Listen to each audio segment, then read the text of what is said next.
Welcome to the Deep Dive. And hey, if you're joining us from our fun little study group for PP 5340 Introduction to Public Policy and Management, you are absolutely in the right place. Yeah, welcome. We're digging into those essential readings from Section 04, Social Equity. That's right. Today, we're tackling a concept that's just, well, fundamental to how our public institutions should function, you know?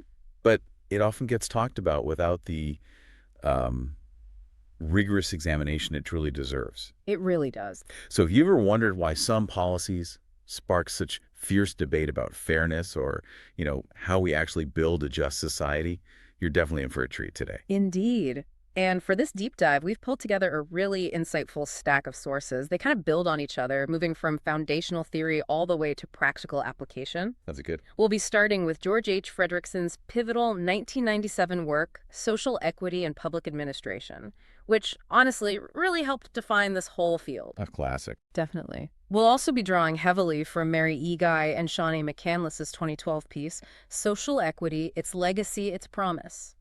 That one gives a great look at its evolution and its contemporary relevance. Okay. And then we'll bring our conversation right up to the present with Bruce D. McDonald III and his colleagues' 2024 article, The Scholarship of Teaching and Learning in Public Administration, an Agenda for Future Research. That explores how we're preparing, the next generation of public servants. Super important. And we can't overlook Philip H. Joss's 2014 article, Advancing Social Equity, Proceduralism in the New Governance.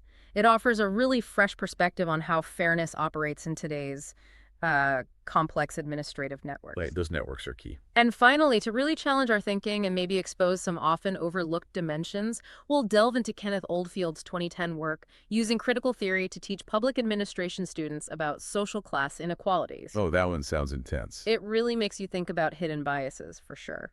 Okay, it sounds like we have a lot to cover, but don't worry. Our mission in this deep dive is basically to give you the ultimate shortcut to being well-informed on this. Exactly. We're going to trace social equity's historical roots, dig into its profound philosophical underpinnings, explore its practical applications and how it's evolved within public administration, Right. and then examine how it continues to shape and challenge the very education of public servants today. So let's unpack this. So let's start right at the beginning. What is social equity really? And importantly, how is it different from just plain equality?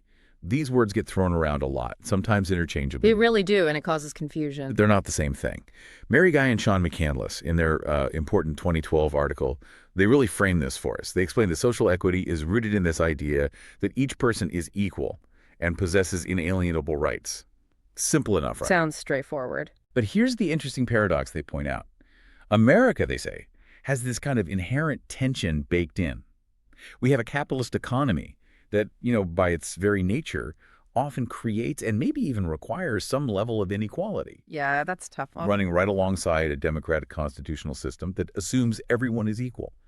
So this tension, they argue, is why we see these episodic corrections throughout history as society tries to sort of reconcile these conflicting ideals. That tension is so key because it forces us to confront some, uncomfortable truths. George Fredrickson, in his foundational 1997 book, he introduces social equity by directly challenging public administration's traditional focus, the old focus on just efficiency and economy. Right, the bottom line. Exactly. Yeah. For a long time, the field kind of assumed this value neutrality that administrators just deliver services equally to everyone, end of story.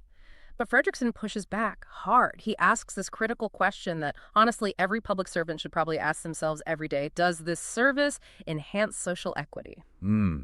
That's powerful. It is. He's basically saying, look, we can't just pretend that the public is this homogenous entity, like one single blob of citizens receiving services in the exact same way.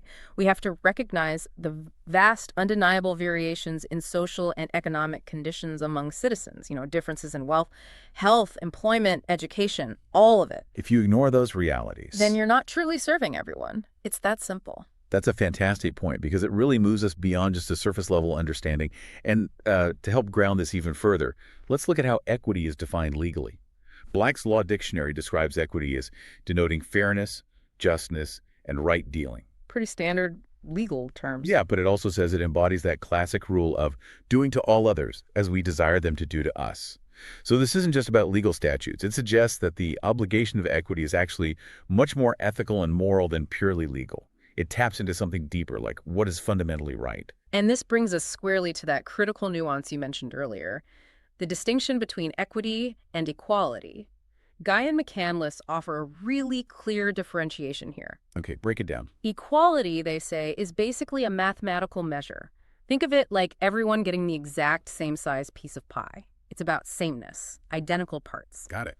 But equity is much more flexible. It allows for equivalency without demanding exact sameness. It's really about ensuring everyone has what they need to achieve a similar outcome, even if what they receive looks different from person to person. Okay, that distinction is truly crucial, and I think it's where a lot of people get tripped up in discussions. Let's use a simple example, maybe. Please do. Imagine a classroom. A child enters school, but they don't speak English.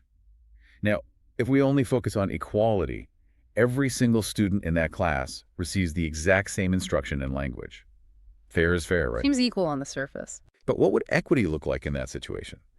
Well, it would probably require providing additional tutoring, maybe specialized resources, specifically for that non-English speaking student. Right, targeted support. Exactly. Why? To ensure they have an equivalent learning experience and can ultimately achieve, the same level of understanding as their native English-speaking classmates. So in this scenario, simply treating everyone equally doesn't actually lead to equitable outcomes. Some students just need more or maybe different support to even reach the same starting line. And we see this play out in legal history, too. You look at laws like the Civil Rights Acts way back in 1866, reinforced in 1964, along with the 14th Amendment.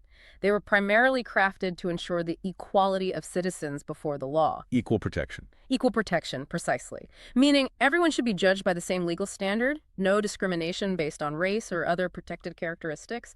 But then you have something like affirmative action. Affirmative action was specifically designed as a lever for equity. Its goal was essentially to compensate for prior exclusion and systemic disadvantage by, for instance, prioritizing members of underrepresented groups in hiring or college admissions, assuming all else was equal. So an act of correction. An active measure, yeah, to correct historical imbalances, not just to treat everyone the same moving forward from that point on. And this is exactly where the political challenge really emerges, isn't it? As our sources point out. Initiatives that promote simple equalities are often far less controversial than those designed to actively advance equity. Much less controversial. And the reason seems straightforward. Equity actions, like affirmative action, they actively perturb existing power relations. They challenge the status quo and the advantages that some groups might currently hold, maybe sometimes without even realizing they hold them. That's the core of the resistance, often. Yeah, this fundamental disruption. It explains the lasting resistance affirmative action faced and why, as Guy and McCandless note, it has largely fallen out of favor. It's a really clear illustration of how much harder it is politically and socially to push for changes that genuinely redistribute power and resources rather than just making sure everyone follows the same rules on paper. Okay, so with that essential distinction between equity and equality clearer, let's really dig into the philosophical bedrock that underpins social equity. I mean, it didn't just appear out of nowhere, right? Not at all. It has deep roots. Mary Guy and Sean McCandless, they trace its philosophical lineage all the way back to the social contract tradition. Thinkers like Jean-Jacques Rousseau, for instance, who asserted that liberty and equality are basically inseparable for the greatest good of all. Foundational stuff. Right. And John Locke argued that a primary purpose of government actually includes securing natural rights for its citizens. And Thomas Hobbes, interestingly, he believed that inequality stems from civil laws, not from nature itself, and that recognizing this natural equality is essential for a truly just society. What's also fascinating here is Hannah Arendt's crucial addition to this conversation back in 1951. She argued that natural rights, while, foundational and noble sounding, are essentially meaningless without a government that is both willing and able to actually protect them. So rights need enforcement. Exactly. Their full meaning, she suggests, is only truly realized through active governmental protection. It's not enough to simply declare that people have rights. Those rights must be actively safeguarded and enacted by the state. Otherwise, they're just words on paper. And this leads us right to perhaps the most influential modern theorist for equity in government, John Rawls. Ah, Rawls. Can't talk equity without Rawls. It's definitely not. His monumental 1971 work, A Theory of Justice, both Fredrickson and Guy and McCandless position Rawls as providing a truly splendid framework for fundamental equity ethic. He really does. For Rawls, the primary subject of justice isn't individual actions or personal morality, right? It's the basic structure of society itself. Yes, the system. He's looking at how major social institutions, things like our political constitution, our economic systems, our social arrangements, how these things distribute fundamental rights and duties, and how they determine the division of advantages from social cooperation. It's about the rules of the game, essentially. And his theory rests on this profound principle of individual inviolability. Absolutely. He posits that each person possesses an inviolability founded on justice that even the welfare of society as a whole cannot override. That's a powerful statement. It really is. What does that mean in practice, though? Well, it means something quite radical, actually. Justice, for Rawls, denies that the loss of freedom or opportunity for some people can ever be made right by greater good achieved for others. Sacrifices imposed on a few cannot be outweighed by advantages enjoyed by many. So no sacrificing minorities for the majority's benefit. Precisely. In a truly just society, the liberties of equal citizenship are settled non-negotiable rights. They're not subject to political bargaining or some simple calculation of what benefits the most people. Okay, so to help us design these principles of equity, Rawls proposes this intellectual device that is just, well, brilliant, and it's influenced so much modern thought. The original position and the veil of ignorance. The veil of ignorance, yeah. Classic Rawls. Can you walk us through that? It's such a core concept. Sure. Imagine Rawls suggests that you are part of a group tasked with agreeing upon the basic principles of justice for your society, like you're founding a new world. Okay, I'm imagining it. But here's the catch. You are behind a veil of ignorance. In this state, you literally don't know anything about yourself. Not your gender, your race, your wealth, your talents, not even what family you'll be born into. You don't know your social standing or any specific advantages or disadvantages you might have down the line. Complete anonymity about your future self. Exactly. The idea is that this veil forces you to choose rules that would be acceptable to you, regardless of what position you end up holding in society once the veil is lifted. Since you don't know if you'll be rich or poor, healthy or sick, talented or struggling. The rational choice is to protect the worst off position. Precisely. The most rational and wise choice, Rawls argues, is to pick principles that advance the condition of the least advantaged. Why? Because you could easily be that person. It's a powerful thought experiment for designing a truly fair society from the ground up, removing personal bias. Yeah, this whole intellectual exercise leads Rawls to his famous two principles of justice. The first one is about liberty, right? Yes. The first principle states, each person has an equal right to the most extensive total system of equal basic liberties compatible with a similar system of liberty for all. Think of fundamental rights, freedom of speech, assembly, property ownership, freedom from arbitrary arrest. These are universal and equal for everyone. Okay, basic freedom secured. What's the second principle? That's where the inequality part comes in. Right. His second principle tackles social and economic inequalities. It states these inequalities are only permissible if they are arranged so that they are both A, to the greatest benefit of the least advantaged. This is the famous difference principle. The difference principle, okay. And this must be consistent with a just savings principle, thinking about future generations. And B, these inequalities must be attached to offices and positions open to all under conditions of fair equality of opportunity. So two conditions for inequality to be just. Yes. That second part is crucial. It means any disparities that exist in society must ultimately serve to uplift those at the very bottom, and everyone must have a genuinely fair shot at achieving any position or office, regardless of their starting point in life. No closed doors based on birth. The significance of Rawls' theory is just immense, isn't it?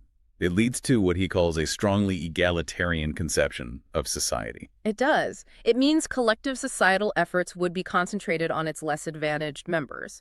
While some disparities might still exist, maybe a doctor earns more than a janitor, for example, those disparities are only justified if they ultimately lead to improvements for the janitor, too, perhaps through better health care funded by taxes, or if the janitor could realistically become a doctor through fair opportunity. And critically, Rawls argues there's an irreducible minimum of primary goods due to every single person. Yes, things like self-respect, fundamental rights, liberties, power, opportunities, income, and wealth. These must be met for everyone. And David K. Hart, who Fredrickson cites, really emphasizes self-respect as perhaps the most important primary good. Self-respect. Interesting. Hart argues that every social institution or action must enhance the self-respect of every person because it's just foundational to a just society. If policies demean people, they fail a fundamental test. Rawls' theory is also really driven by this idea of human interdependence, isn't it? Very much so. The more advantaged in this view have a moral duty to serve the disadvantaged. It's not just about, pure altruism or charity, but because, as Rawls memorably states, in justice as fairness, men agree to share one another's fate. We're all in this together. And this provides powerful instruction for administrators, right? Absolutely. Hart summarizes it well. Rawls' theory gives social equity real ethical content. It fosters the necessary ethical consensus for action. It imposes crucial constraints on complex public organizations by protecting individual liberties. It offers a means to resolve ethical impasses through that original position thought experiment. And critically, it provides a professional code for public administration committed to social equity. It really is a comprehensive moral blueprint for public service. But Rawls isn't the only philosopher thinking about equity, right? Guy and McCandless introduce us to some other important approaches, too. Definitely. It's good to see the different angles. For instance, Michael Walzer, in his 1983 work Spheres of Justice, offers a more nuanced view. How so? He suggests that people compete for various goods like membership in a community, money, commodities, but the meaning and distribution of these goods are determined by different societies, leading to these autonomous spheres of justice. For Walzer, distributive justice becomes the art of differentiation, distinguishing between monopoly and dominance within these spheres. So not one size fits all. Exactly. He argues that simple, across-the-board equality is difficult and maybe even potentially tyrannical. Instead, he believes not all distributions can be equal, but everyone should be able to achieve equality in at least some spheres that are meaningful to them. It's about preventing one kind of advantage, say wealth, from dominating all other spheres, like political power or access to healthcare. Okay, that's interesting. And then there's Ronald Dworkin. Right. Dworkin's 1985 book, A Matter of Principle, he makes this really useful distinction between arguments based on policy, which aim to convince decision makers to follow a certain course for societal betterment, kind of a utilitarian approach in principle, which are arguments for greater rights based on fundamental considerations of justice. Principle over policy sometimes. Dworkin argues that legal interpretation, for example, is fundamentally an act of political and moral philosophy, where principles, not just policy goals or efficiency, should adjudicate between competing good fits. It's about what's fundamentally right and just, not just what works best for the majority. And to make this even more practical for administrators, Regions and Rycroft came up with their equity standards back in '86. Yes, very practical. They proposed two critical standards for assessing equity in public administration: procedural equity and substantive equity. Yeah, okay. What's the difference? Procedural equity, as the name suggests, focuses on the fairness of the decision allocation processes themselves. How do people access services? How are they treated during the process? Is there due process? The how. Exactly. Substantive equity, on the other hand, looks at the actual effects of policy. How are costs and benefits really distributed among different groups? What are the outcomes? The what? Right. They recommend systematic assessments of both in bureaucratic performance, but they note a common issue. Efficiency often dominates everything else. So equity criteria often have to be defended on efficiency grounds, which can subtly shift the focus away from crucial procedural concerns and just look at outcomes, potentially ignoring unfair processes. No. Fredrickson really brings us back to the core idea here, doesn't he? He stresses that administration just cannot exist in a vacuum. It absolutely requires philosophical force. You need the why. Exactly. The realization of equity is impossible without a clear understanding of what it actually is. But conversely, all this deep philosophy on equity is pretty meaningless without the will and the power to actually execute it in the real world. It's that critical bridge for public servants. Theory and practice have to meet. Administrators are not value neutral, nor are administrative theories. They are inherently involved in implementing values, and that demands a deep engagement with these philosophical questions to guide their practical actions every day. Okay, so with that really rich philosophical grounding, let's now trace how social equity actually emerged and evolved within public administration itself. It wasn't always a central focus, was it? Felt more like background noise for a while. Not at all central initially. Mary Guy and Sean McCandless observed that before the 1960s, equity was largely referred to just incidentally, typically in discussions about administrative procedures, personnel systems, fair hearings, integrity in office, that sort of thing. Like basic good government stuff. Exactly. It was treated as a general democratic concept of fairness, but without really distinguishing among specific groups or conditions of disadvantage. You had early scholars like Eldon Johnson in 1940 talking about equity and fairness in all personnel actions, or Paul Appleby in 47 urging administrators to understand their responsibility in realizing equity. It was a broader, more abstract idea. But then things started to change, right? Significantly. Completely or dramatically. And that change really centers around what Fredrickson, Guy, and McCandless and Jose all emphasize as a truly pivotal event, the 1968 Minnowbrook Conference. Minnowbrook. You hear that name a lot in PA history. It was a genuine watershed moment. It popularized the term social equity and integrated it into the core values of public administration, decisively placing it right alongside the long-standing values of efficiency and effectiveness. It shifted from being, an incidental idea to a core pillar of the field. And it wasn't just about adding a new buzzword, right? It was a profound critique of traditional administration. Absolutely. Philip Joes highlights that the conference raised these really critical questions.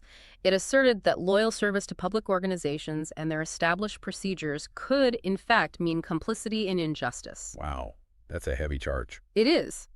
It directly challenged the prevailing ideal of neutral competence, where administrators were supposed to just implement policy without personal bias or questioning the outcomes. The call was for a new public administration, as Fredrickson himself articulated in 1971. The new PA.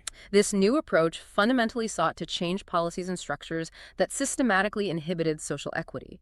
It meant recognizing public administration as active public policymaking, not just passive implementation, with a substantive obligation to actually promote social justice. It was a call to action, a real shift in mindset. Fredrickson's 1997 work on this new public administration then laid out some core principles. What were they? Well, first and foremost, it explicitly rejected the idea that administrators or administrative theories could ever truly be value neutral. That was a myth. Public administration, as the very vehicle for implementing societal values, simply must acknowledge and grapple with competing preferences and values out there. Can't pretend otherwise. Exactly. He called for new predominant values that were humanistic, decentralized, democratic, and crucially dedicated to equitably distributing public services to all citizens, not just the easy-to-reach ones. What's really impactful about Fredrickson's approach, I think, is its pragmatism. He suggests a less, maybe, utopian interpretation than some others at the time.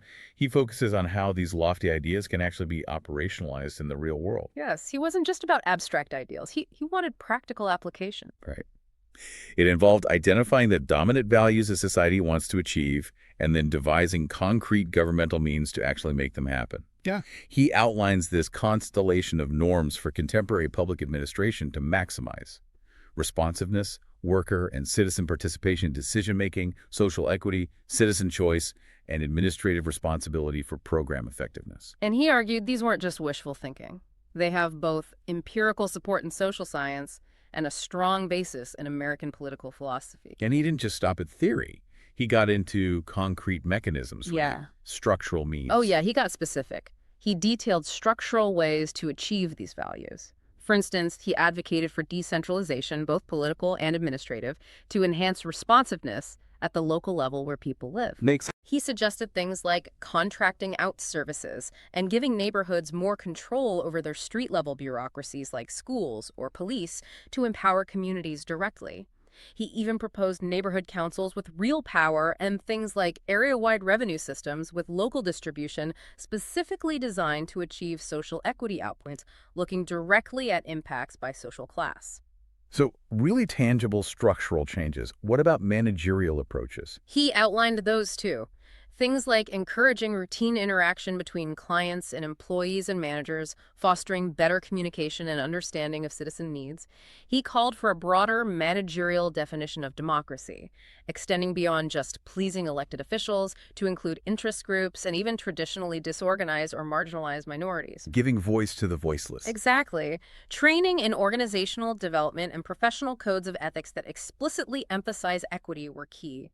And critically, he stressed a managerial commitment to the principle that majority rule does not overturn minority rights to equal public services. That's a fundamental democratic principle. Absolutely. And perhaps most powerfully, Fredrickson insisted on measuring performance not only on general organizational standards like efficiency, but also measuring it by social class, pushing for real accountability in how services actually reach and impact different demographic groups. But this brings us to a crucial point Fredrickson himself acknowledged. These values are often in conflict, right? It's No, not always easy or straightforward. definitely not. It involves trade-offs. He provides this really insightful example. Neighborhood control and citizen participation in school decision-making. Okay, that might result in some diminution of economy and efficiency from a purely managerial perspective. Maybe local decisions take longer or aren't as streamlined. What happened? However, he argues this is often offset by an increase in responsiveness, as citizens are willing to forego some of that top-down efficiency for a pattern of services they genuinely prefer for their children and their community. So effectiveness means different things to different people. Exactly. This highlights that effectiveness can be defined in ways distinctly at odds with a manager's or maybe even majority rule electoral officials' definitions. The ultimate question, then, becomes, well managed for whom? Efficient for whom? Economical for whom? It forces a much deeper level of inquiry than simply looking at the budget or standard operating procedures. It demands we ask who truly benefits. Okay, so we've covered the theory, the philosophy, the history within PA. Now let's get down to the nitty-gritty. How is this powerful concept of social equity actually put into practice, especially through legal and administrative measures? It's kind of a paradox, isn't it? Fredrickson and Guy and McCandless both highlight that the real push towards social equity in public service often came from the courts. Yeah, isn't that interesting? Rather than direct initiatives from public administration itself or even the executive and legislative branches, it suggests a historically reactive stance from government agencies rather than proactive. The courts had to lead the way. In many key instances, yes. When we talk about internal equity, addressing discrimination within employment practices, you can trace some legislative basis back to the Ramspec Act of 1940. That initially prohibited discrimination in federal employment based on race, creed, or color. Most states followed suit eventually. So there were laws on the books. There were. But the courts really stepped in to make these principles of social equity a tangible reality for individual workers to give them teeth. And a landmark case illustrating this judicial activism is Griggs v. Duke Power in 1971. What happened there? Right, Griggs is huge. Duke Power Company had this policy requiring a high school diploma and certain aptitude tests for even low-skill occupations. Now, on the surface, that might seem neutral. Apply to everyone equally. Exactly, but what the Supreme Court found was that this policy, while neutral on its face, had the effect of concentrating black employees in lower-paid divisions. Why? Because historically and systemically, fewer black individuals, by percentage, met those specific criteria due to unequal educational opportunities. So disparate impact. Precisely. And crucially, the company could not prove that these requirements were actually accurate predictors of job performance for those specific jobs. Chief Justice Warren Burger's opinion articulated this powerful principle. The 1964 Civil Rights Act forbids using such devices as controlling factors unless they're demonstrably a reasonable measure of job performance. That was a massive shift. It wasn't just about banning overt discrimination. It was about challenging policies that had discriminatory effects, even if unintended. So what happened after Griggs? Well, post-Greggs, courts consistently started striking down or forcing changes to selection practices that had these differential effects for minorities, especially if they lacked rational or empirical validity connecting them to the job. Aptitude tests, certain educational degrees, if not directly tied to job performance, became vulnerable selection devices. Particularly for certain jobs. Yeah, especially for jobs like police officers or firefighters where maybe advanced administrative or scientific skill wasn't an initial requirement. It's worth noting, though, the courts were a bit less vigorous when it came to administrative, professional, and technical jobs, where defining precise job performance and appropriate preparation is just inherently more difficult. So the fight shifted a bit. It did. It shifted contemporary battles for social equity more towards upper-level positions in the public sector.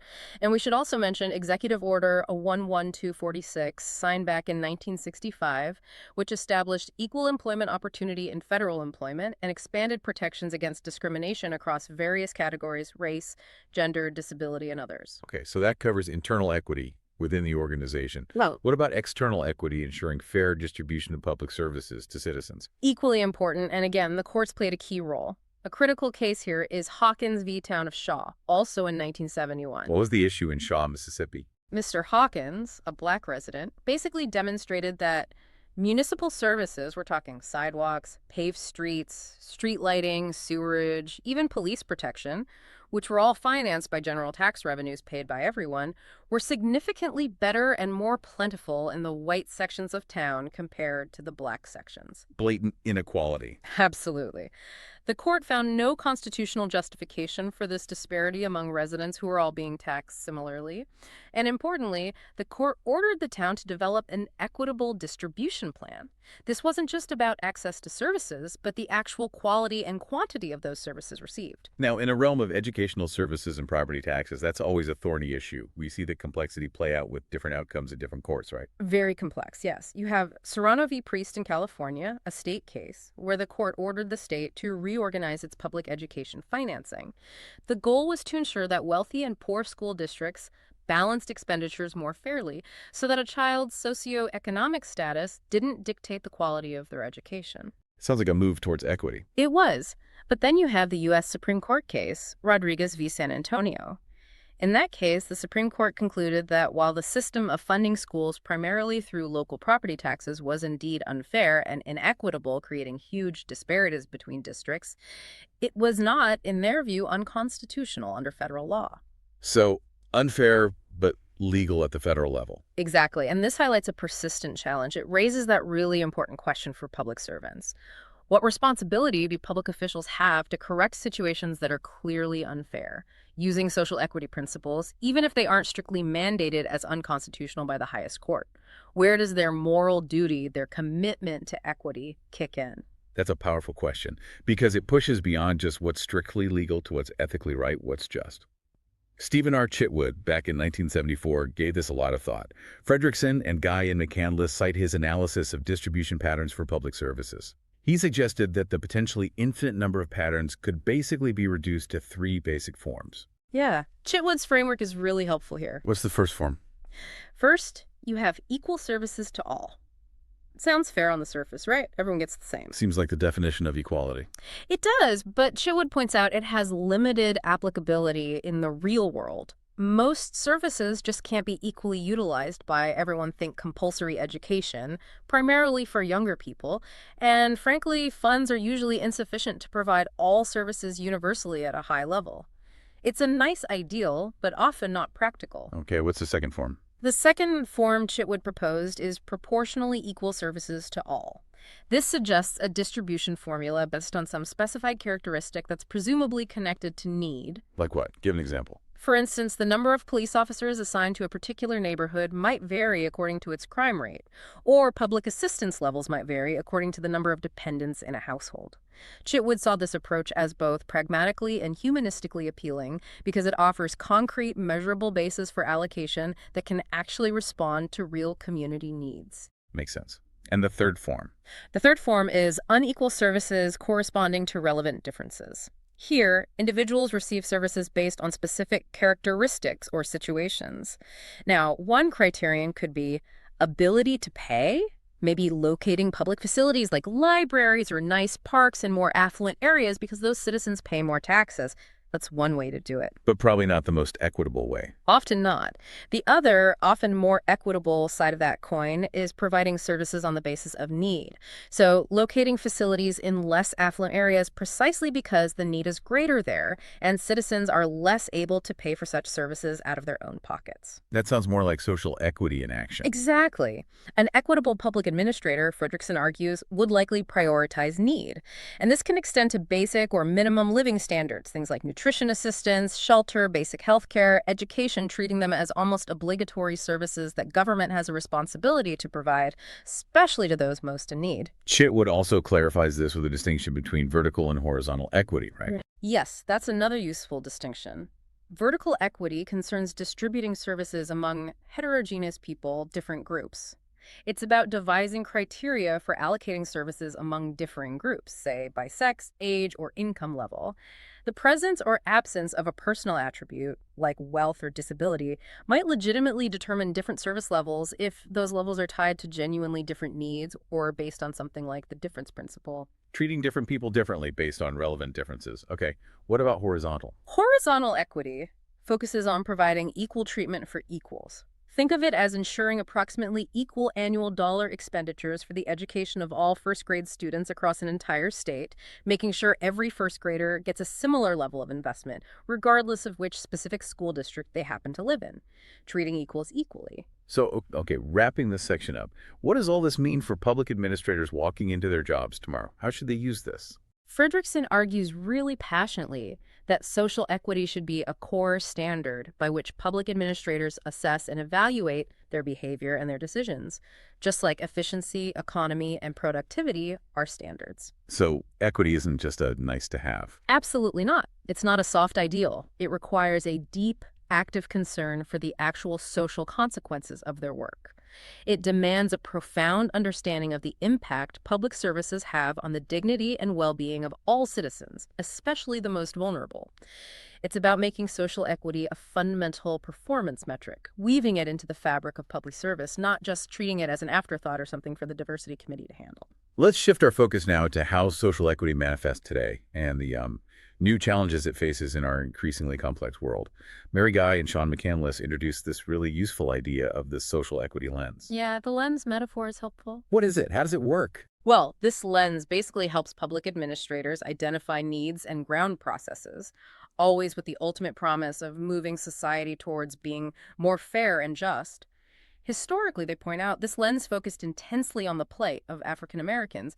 Think about issues like de jure and de facto segregation, and then later it evolved to address gender inequality more explicitly. But it's broadened now. Oh, significantly. Today, the social equity lens examines what Guy and McCandless call intersections of disadvantage. It's about the complex ways that things like gender, race, class, sexuality, and even environmental factors conflate and interact. So people aren't just facing one barrier. Exactly. These problems of demographic otherness, as they put it, are viewed as enduring, intertwined, and requiring continuous, really nuanced attention from public administrators.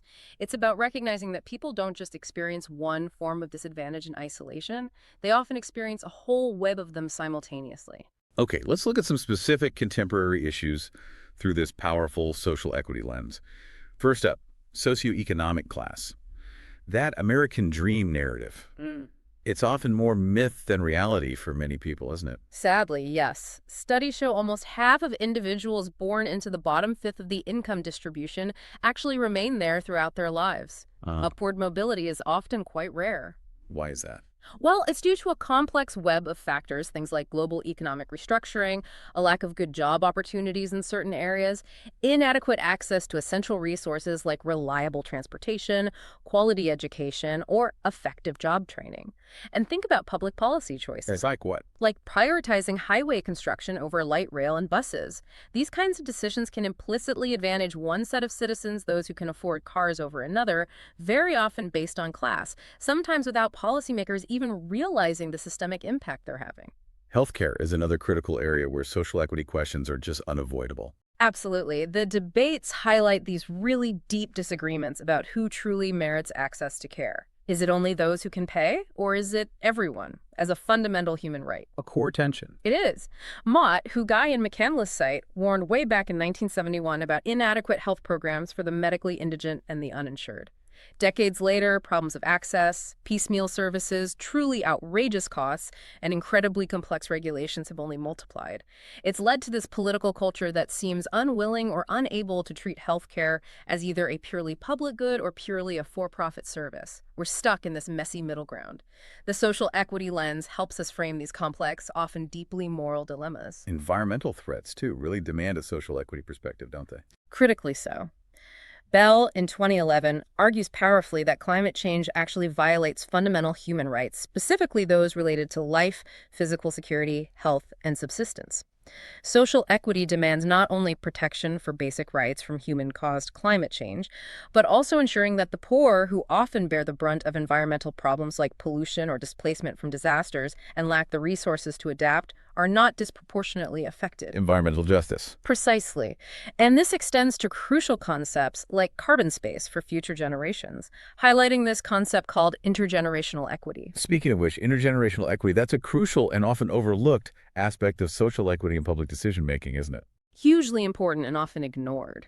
Prioritizing intergenerational equity means thinking about the long-term consequences of our decisions today. It might mean adopting pay-as-you-go plans for public projects rather than constantly issuing bonds that burden future generations with debt they had no say in creating. The social equity lens provides a way to identify and articulate these issues, posing fundamental questions of fairness across generations, not just within our current society, but for those yet to come.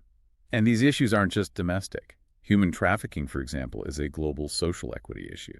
A terrible one, yes. It crosses national borders and disproportionately affects women and children, who are often in the most vulnerable situations. The language and framework of social equity provide a means to articulate these deeply unjust issues and exert pressure, especially for these vulnerable populations who often lack a political voice. You see organizations like SIWA in India using these principles effectively. Then there are crucial issues around sexuality, particularly transgender rights. Yes, Guy and McCandless highlight the significant 2012 ruling by the Equal Employment Opportunity Commission, the EEOC. They ruled that transgender people are protected from workplace bias under Title VII of the Civil Rights Act. How do they justify that? The ruling considered intentional discrimination against a transgender individual to be discrimination based on sex, building on previous court decisions like Pricewaterhouse v. Hopkins, which barred gender stereotyping. This demonstrates how social equity principles can advance through policy and legal interpretation, recognizing evolving understandings of identity and fairness. It shows incremental but really significant progress. And sometimes these issues collide in very stark local ways. The example of safe schools, particularly school closings in Chicago. Yeah, that's a tough example. These closings, often justified by citing chronic failure or budget cuts, have been shown to disproportionately impact African American communities. Critics argue this reflects a kind of apartheid educational system, resulting from decades of unequal resource allocation, like schools lacking libraries or specialized staff compared to schools in wealthier neighborhoods. And the impact goes beyond just the school closing. Absolutely. It isn't just about education. It often leads to broader neighborhood blight and economic decline, illustrating how these equity issues ripple through entire communities, affecting everything. But it's not all bleak. There's also the impact of public perceptions and understanding. Glazer and colleagues found something kind of optimistic, didn't they?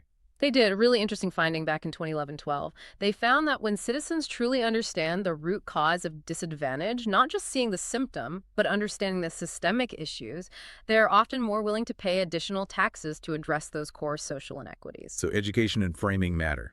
Immensely. It suggests that the concept of social equity, when properly understood, resonates with fundamental American values of fairness in a way that perhaps other phrases, like social welfare, might not. It taps into that deep sense of what's right. All of these contemporary issues really point to an undeniable global interconnectedness too, right? No doubt. There's increasing interdependence among people worldwide that draws more attention to social equity in terms of human rights across borders. Economic policies, environmental regulations, immigration policies, they all have effects that ripple well beyond national boundaries and even across generations. And international organizations play a role. A key role. Organizations like the United Nations are crucial in foregrounding these social equity concerns, setting international standards. Think of the UN Millennium Development Goals, targeting things like gender equality, child mortality, maternal health, and actively promoting a pro-social equity agenda on a global scale. So pulling it all together, Guy and McCandless conclude that social equity has really cemented itself as a core normative platform for the entire field of public administration. It really has. It serves as a crucial variable in how we analyze things, a core concept in our philosophy, and an indispensable guide for the ethical behavior of public servants every day. They outline 5 key commitments that public administrators should follow. Can you list those? Sure, they are. 1, procedural fairness, think due process, equal protection, equal rights. 2, equity in the availability of services and benefits. Can people actually access them? 3, equity in the process of providing services and benefits. How are people treated? 4, striving for an equal level of outcomes for all groups where possible. And 5, guaranteeing everyone a place at the table to express their views on policy choices and service delivery. Participation is key. So social equity isn't passive. Not at all. They assert it's an activist notion that demands government actively act as a lever for positive change, solidifying its place as that essential third pillar right alongside efficiency and effectiveness. It demands action. Okay, so we've talked about what social equity is, its deep philosophical roots, how it's played out historically. Now, let's look at how social equity fits into what Philip Jost, in his 2014 article, calls the new governance era. This seems particularly focused on procedural fairness. Right. Jones looks at how our perception of proceduralism in public administration has shifted. Traditionally, back in the progressive era, proceduralism was championed mainly for efficiency and accountability. Rules are rules, follow the rules. Exactly. Neutral competence, impartial application of rules. It provided a structural solution for accountability back to elected officials. Everyone followed the rules, that was considered fair, and it kept things orderly, often based on private sector industrial models. And then things evolved after the New Deal. Yes. Constitutional due process protections started getting applied more broadly to administrative rulemaking and adjudication. That was a significant achievement for individual rights against the growing administrative state. However, it also highlighted this increased role for administrative discretion, bureaucrats having more leeway in how rules were actually applied in specific cases. Then came Minnowbrook. Then came Minnowbrook 68. As Joss reiterates, that conference really exposed how a strict adherence to formal procedures could, maybe paradoxically, lead to complicity and injustice, especially when following the rules guaranteed irrelevance to broader social justice obligations. Proceduralism, in that critical view, was often seen as neglecting higher ideals in favor of just, ticking boxes, even if those rules produced unfair outcomes for certain groups. But the landscape today, what Joss calls the new governance, it's fundamentally different, isn't it? It's not just about top-down hierarchy anymore. Not at all. It's characterized by these complex, interorganizational, cross-sector networks. Think multi-agency task forces, public-private partnerships, community collaborations, all layered on top of our traditional hierarchical organizations. It's messy. It can be. These networks are increasingly driving administrative action, fundamentally altering the landscape, and creating both new procedural challenges and new opportunities for promoting social equity.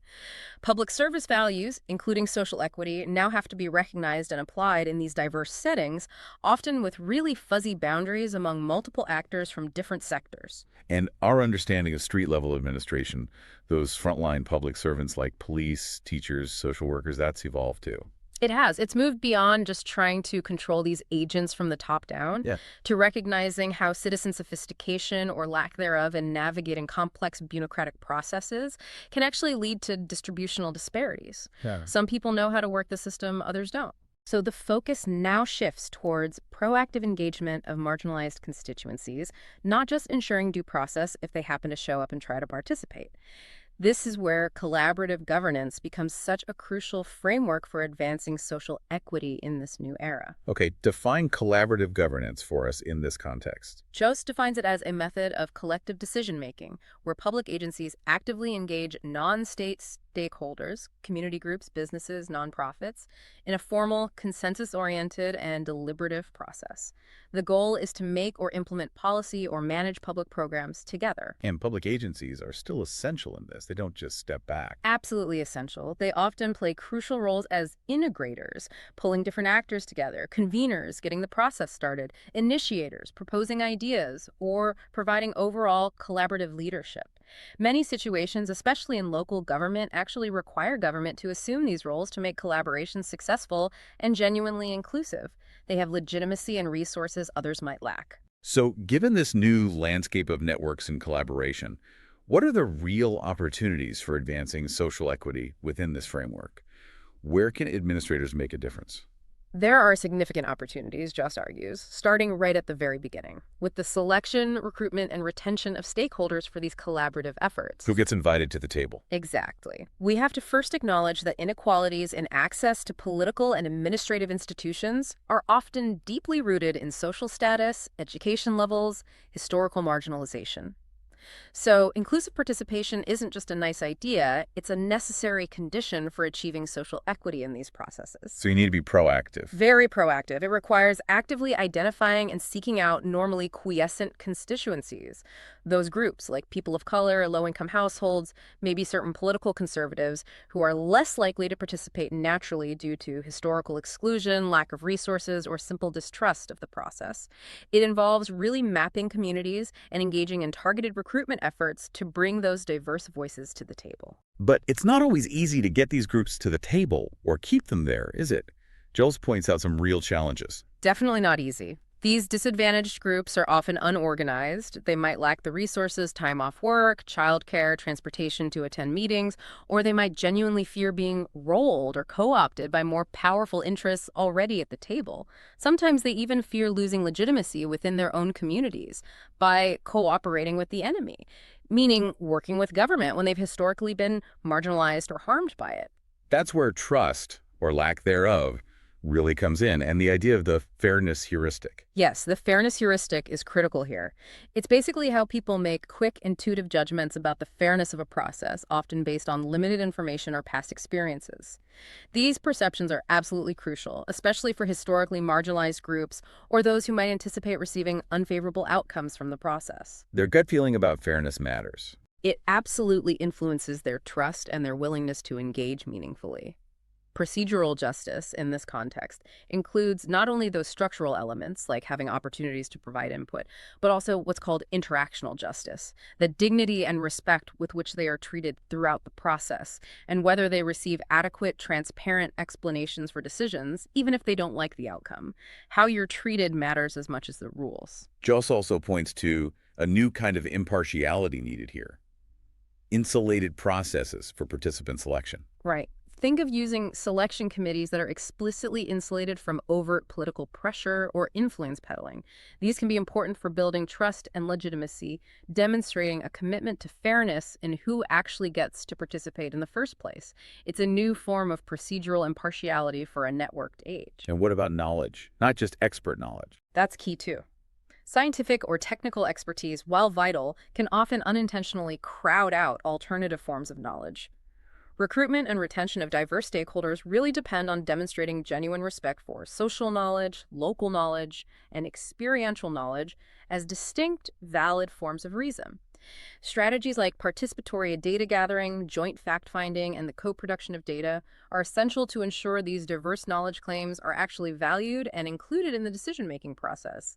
It's about recognizing that lived experience is a form of expertise. Okay, so once you get the right stakeholders to the table, facilitating the collaborative work itself offers more opportunities for equity, right? Absolutely. Joss emphasizes that unbiased facilitators, people who are truly perceived as trustworthy and neutral, are often crucial.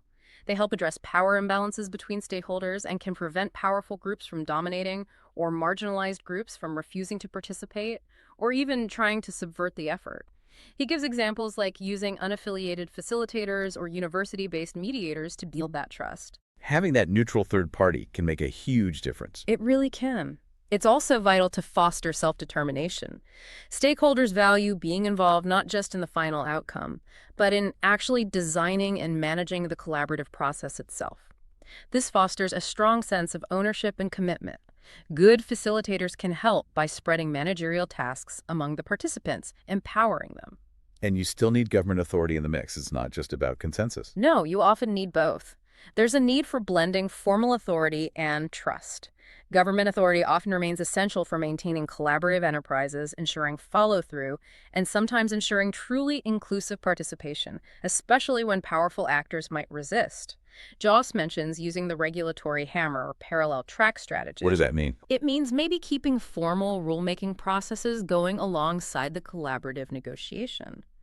This can leverage participation from reluctant actors. They know if collaboration fails, regulation might happen anyway, and it can help address power imbalances. It gives the conveners some leverage. Executive Order 12898 for Environmental Justice, which mandated citizen participation and transparency in projects receiving federal funding, is a great example of government using its formal authority to mandate inclusivity in collaborative settings. And finally, ensuring fairness and accountability within these collaboratives is paramount for their long-term success, right? You can just set them up and walk away. Absolutely not. Developing shared norms of things like trust, reciprocity, respect for different perspectives, and institutional territory, along with reinforcing positive behaviors like frequent communication, following through on commitments, sharing information openly, even acknowledging mistakes, is crucial for sustaining these efforts over time. You need a process for ensuring fair and consistent treatment of all network partners. The design of the process itself really matters. Hugely. Principled engagement, as Joss calls it, involves fair and civil discourse, open and inclusive communications, balanced representation, and the active incorporation of diverse perspectives and knowledge. It's about building trust methodically, brick by brick, through the process itself. And addressing those power differentials remains key throughout. Critical. Formal agreements like memoranda of understanding or charters and using explicit negotiating texts that everyone works from can build confidence and legitimacy, especially when power imbalances between participants are severe. And again, recognizing diverse knowledge claims and methodologies is vital. Failure to do so can absolutely compromise trust and break down the entire collaborative effort. So Jost concludes that while direct policy advocacy is important, maybe the more dramatic and often overlooked impact for many administrators, especially those not in high-level policy roles, lies in what he calls process stewardship. Exactly. By intentionally shaping these interorganizational administrative procedures in these complex networks, administrators can advance social equity in powerful, lasting ways, even if they aren't writing the headline policies. And this approach has advantages. Just argues it does. It can build trust between citizens and government by demonstrating impartiality and fairness in process. It reframes administrative discretion in a positive way, and it leverages administration's unique strengths, things like detailed local knowledge, connections to diverse publics, and often a reputation for fairness in areas where elected officials might sometimes have weaknesses or political constraints. It's a strategic opportunity. Now let's turn our attention to something that, according to Kenneth Oldfield, is often really overlooked in public administration education itself: the issue of social class inequalities. Yeah, Oldfield's 2010 article, Using Critical Theory to Teach Public Administration Students About Social Class Inequalities. It's quite an eye-opener. He argues pretty passionately that public administration academia largely ignores socioeconomic disparities. Is that fair? He makes a strong case. He emphasizes how inherited cultural, social, and financial advantages or disadvantages profoundly affect things like interclass mobility, significant life outcomes, health, education, wealth, and ultimately a citizen's entire relationship with government. And he notes, critically, that even the social equity movement within public administration, for all its strengths in focusing on race and gender, often overlooks these crucial class inequalities. So class is the missing piece. For critical social theorists, absolutely. They insist that socioeconomic issues must be a central focus of public administration. For them, policy analysis and implementation aren't neutral technical exercises. They are inherently normative endeavors, meaning they're deeply influenced by the cultural context and, critically, by the disproportionate power of elites in society. Elites shaping the agenda. Exactly. Oldfield argues that these elites shape public perceptions and government operations, often leading to policies that subtly, or not so subtly, contradict democratic principles of fairness and equality. They can effectively limit the range of policy options that are even considered realistic or on the table. And they control what King and Zanetti back in 2005 called the dominant discourse, influencing what issues are even defined as problems in the first place and how they should supposedly be resolved. That's a powerful and, frankly, kind of discomforting point to consider. Can you give an example? Well, think about the media landscape. Oldfield might point to the prevalence of pharmaceutical ads focusing on treatment, often overshadowing messages about health prevention education, or the constant barrage of fast food advertising versus substantive advice on nutrition. So the information flow is skewed. Right. These are subtle but potent examples of how elite influence, often driven by profit motives, can shape what we perceive as problems and legitimate solutions, sometimes without us even realizing it. This lopsided flow of information and opinion can make the average person overly dependent on elite interpretations, treating them as sort of unexamined truths. Oldfield then delves into the profound impact of these unearned advantages, drawing heavily on the work of Pierre Bourdieu and his framework of capital from 1986. Yeah, Bourdieu's concept of different forms of capital is really useful here. Being born into a higher social class offers numerous qualitative advantages beyond just having more money. Like what? We're talking about knowing influential individuals, what we colloquially call friends in high places. That's social capital, your personal contacts and networks. Then there's obvious financial capital, monetary wealth, but also, crucially, cultural capital. Cultural capital, what does that include? Yeah.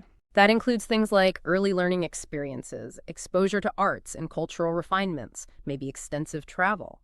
All of these significantly enhance a child's vocabulary, their self-image, their confidence, and ultimately their future success, as researchers like Hart and Risley showed so powerfully back in 1995 with their work on early language exposure. Kids from professional families just hear millions more words by age 3. And this really fundamentally debunks that persistent Horatio Alger myth, doesn't it? The idea of just pulling yourself up by your bootstraps through sheer hard work. Completely. Oldfield highlights that these unearned advantages have what he calls an ossifying effect, meaning they significantly reduce the chances of upward mobility for those who start without them. Recent studies he cites show that one's social status at birth substantially affects one's eventual class standing, powerfully challenging that myth of limitless possibilities in America. The playing field isn't level. And these unearned advantages don't just affect individuals out in the world. They actually permeate bureaucratic operations and public administration itself, according to Oldfield. Yes, he argues they have a direct impact. He identifies key areas where classism often unconsciously impacts public administration. For instance, the very definition of merit in personnel decisions can subtly reward characteristics more common among higher classes. How so? Think about valuing certain types of internships or specific communication styles or credentials from elite universities. These can all be proxies for class background. He also argues classism limits management's ability to devise truly effective and efficient administrative strategies because it ignores the lived realities and knowledge of lower-class citizens or employees. And importantly, classism affects the type of data public agencies collect or choose not to collect, thereby influencing policymaking and evaluation in ways that render class invisible. So, without understanding class. He argues that without a deep, critical understanding of social class matters, the field cannot truly achieve its professed equity goals or attain a fairer division of opportunities and resources, which critical theorists deem absolutely integral to a meaningful, functioning democracy. So, if public administration academia largely ignores social class, as Oldfield argues, how do we fix it? How do we teach this? Well, Oldfield doesn't just critique. He proposes concrete instructional units or assignments for public administration faculty. The goal is to foster a social class consciousness in students, enabling them to recognize the profound importance of socioeconomic status and this unearned capital. Let's highlight a few of these assignments because they sound really thought-provoking, designed to shake up assumptions. They really are. One that immediately makes you think differently is Assignment 2.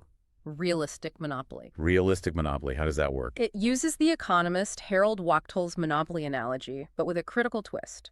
Winners start subsequent games with all their accumulated winnings, and losers start with nothing, reflecting how wealth is passed down. This powerfully illustrates how financial bequests, or the lack thereof, shape social mobility and access to public programs generation after generation. Really drives home the impact of inherited wealth. Exactly. Students then discuss Mancios's assertion that class standing is largely determined at birth, and they critique the differing societal standards we often apply to, say, unearned welfare payments versus large unearned financial inheritances. It forces a confrontation with our own biases about who deserves what. That's a very direct way to expose inherent biases. Another one that sounds truly provocative is Assignment 3, honoring Americans who have struggled all the way up from the top. Yeah, this one flips the script entirely. Students are asked to invert the Horatio Alger myth.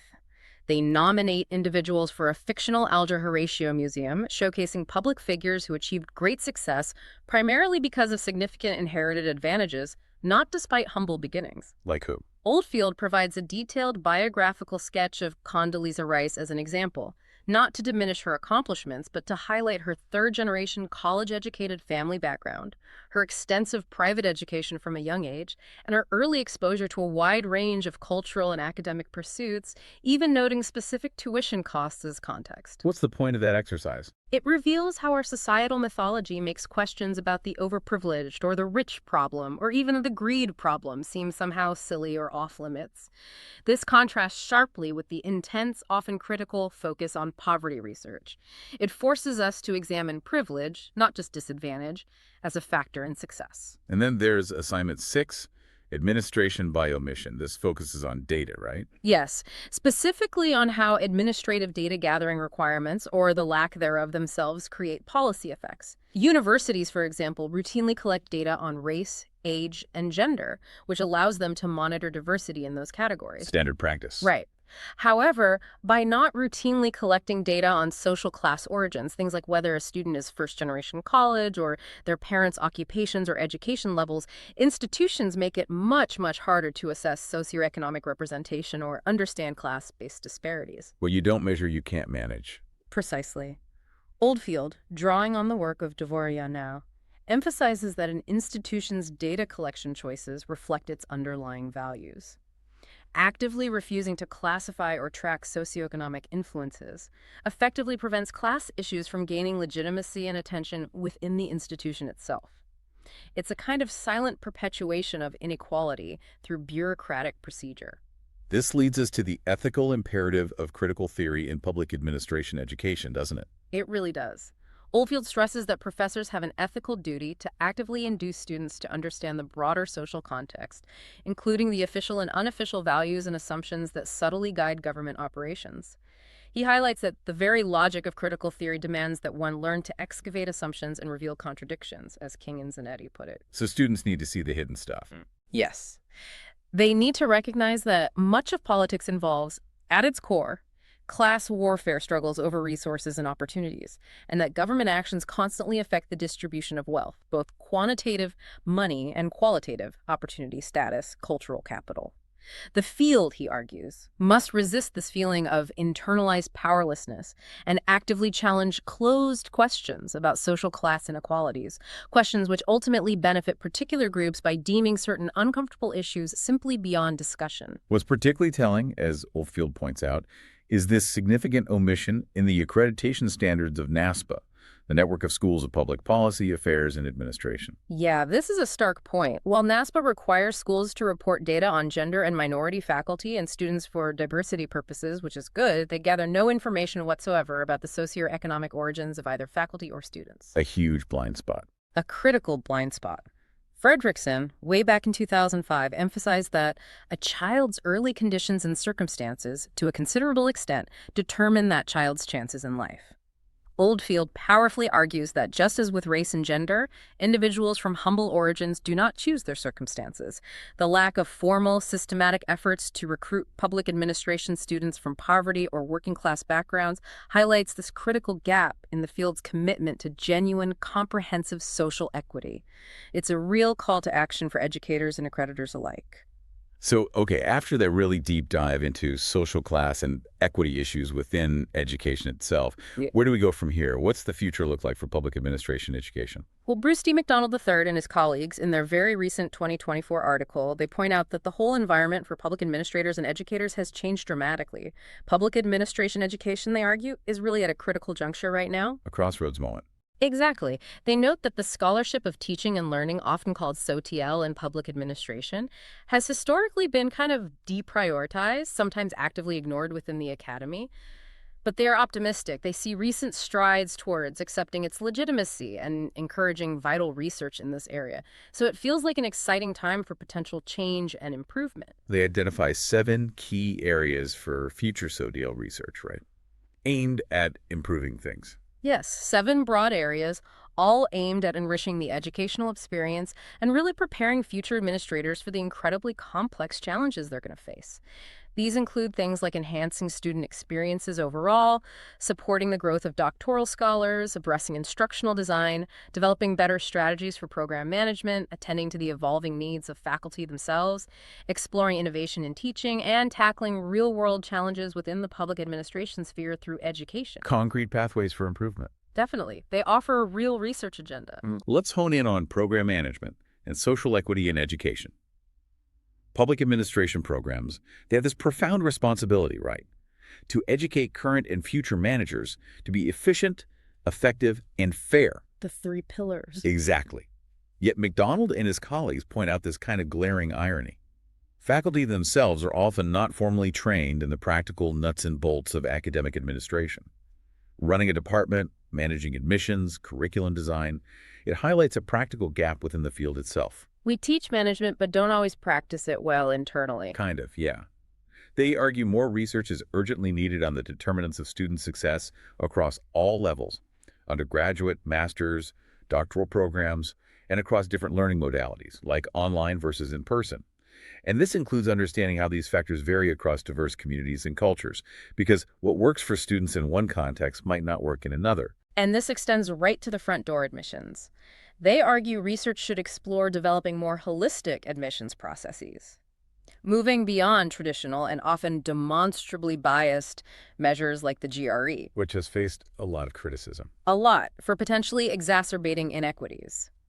The goal is to address systemic biases and really open doors more widely to talented individuals from all backgrounds. Recruitment is also a massive challenge right now. Why is that? Several reasons. There's a looming human capital crisis in many public organizations, a huge wave of retirements coming, increasing difficulty finding qualified staff for key positions. Add to that growing competition from other graduate programs like business or law, and layer on top really high levels of governmental distrust in society generally. It's a perfect storm for recruitment. It really is. So research is desperately needed on effective marketing and recruitment practices to attract the best and brightest, most diverse talent pool possible into public service careers. And perhaps most importantly, there's this critical need they identify to explore and clearly communicate the actual return on investment, the ROI of getting an MPA or other graduate certificates in public administration. Making the value proposition clear. Exactly. With new government requirements about program value and just the reality of mounting student debt, demonstrating tangible returns, better salaries, promotions, effectiveness, or even highlighting the actual cost to organizations of not investing in staff development is absolutely essential for recruitment. Even acknowledging the intrinsic motivations for public service many students hold, we still need to make the practical case clearly. Then there are our doctoral students. They're the future of both academia and advanced practice in the field. Providing high-quality doctoral education is just paramount. And there are equity issues there too. Absolutely. There's a deep responsibility to mentor all students for success, especially considering that public service workplaces, including academia itself, are often marred by bias, prejudice, and discrimination rooted in racism, sexism, homophobia, transphobia, ableism, you name it. Doctoral programs need to actively challenge these inequities within their own walls and teach students vital skills in things like emotional labor and self-care to help them navigate these complex, sometimes hostile environments. Preparing them for the realities. Exactly. Research is also needed to clarify what are the central skills and knowledge all doctoral students need to learn, regardless of specialization, and to better understand how to effectively transition students from being supervised students to becoming truly independent scholars. And we also have to acknowledge the job market realities, right? Often too many PhDs for too few academic jobs. That's a difficult truth, yes. Research should probably address who a PhD is most appropriate for and whether maybe DPA programs, Doctor of Public Administration, often more practice-oriented, should be more actively encouraged or developed as alternatives for those aiming for leadership outside academia. But the focus isn't just at the graduate level. They note there's a renewed and strong interest in undergraduate public administration education in the U.S. There is. And a comprehensive understanding of the current landscape of these undergrad programs is really needed to enhance their quality, relevance, and effectiveness. They need to adapt to changing educational landscapes and really equip students with the skills for impactful public service careers right out of college. This involves some crucial programming considerations. Definitely. Like, how do you demonstrate the genuine... And we absolutely cannot overlook international and comparative perspectives, Yeah. right? That's often a gap. Yeah, huge missed learning opportunity often. Incorporating these perspectives helps us address shared global challenges. Think climate change, pandemics, even something as basic as track pickup. It also helps us understand how public administration is taught and practiced in non-Western contexts, challenging our assumptions. This expanded focus would include research into different governing paradigms, core reference materials from other cultures, and, crucially, how to best engage with students from other cultures to foster deep cultural literacy and competency, preparing them for a truly interconnected, globalized world. Finally, innovation. How does innovation fit into the future of PA education? Well, McDonald and colleagues argue that innovation must learn from history. Think about the transformational changes spurred by FDR's New Deal, or the responses to 9/11, or the ongoing climate crises to prepare for the future's unique challenges. What kind of skills will future public servants need? They suggest a dynamic blend of adaptive skills. Strong digital literacy and proficiency are becoming non-negotiable, especially with emerging technologies like AI impacting areas like traffic control, service delivery, or data analysis. You might need public managers who understand coding or data science. But alongside that, timeless skills like problem solving, critical thinking, and creativity become even more important as automation potentially handles more routine tasks.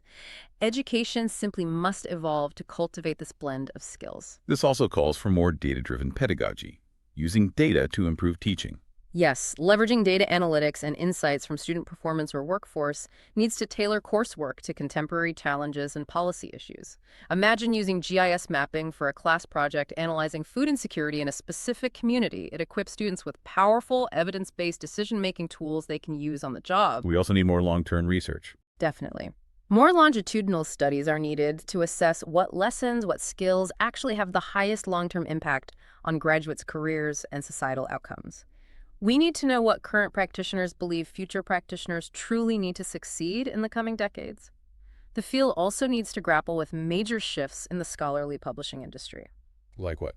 Things like consolidation into larger publishing houses, calls for better distribution of income for authors and reviewers, the push to reduce expensive paywalls, which are a huge barrier for practitioners trying to access research, and understanding the value and implications of open access licenses.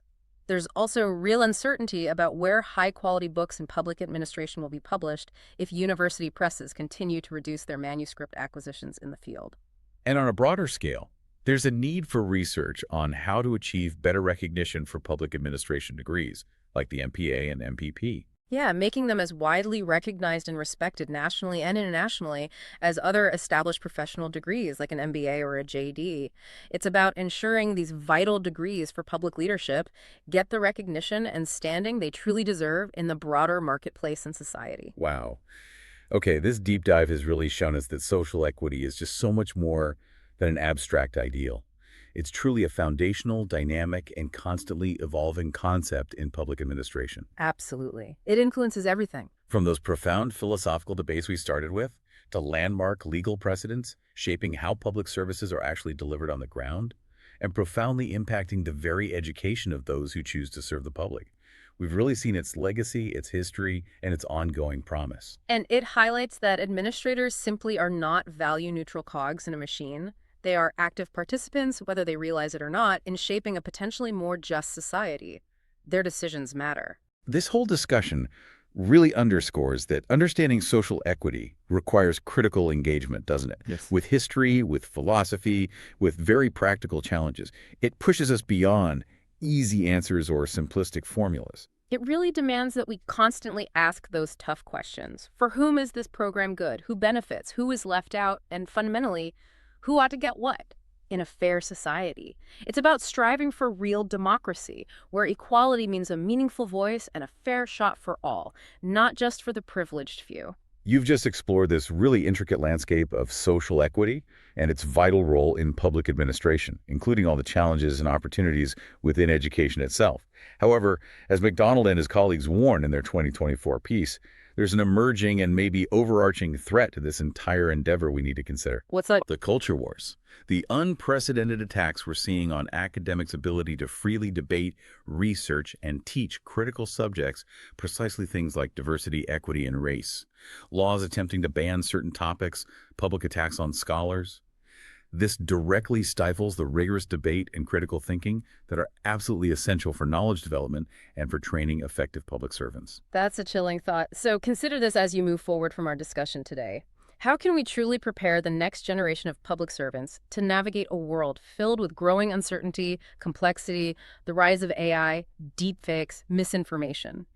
If our educational institutions themselves are constrained from openly and rigorously debating the very issues that lie at the heart of societal inequities, what is your role as an informed learner, maybe a future leader, in defending the essential space for critical inquiry?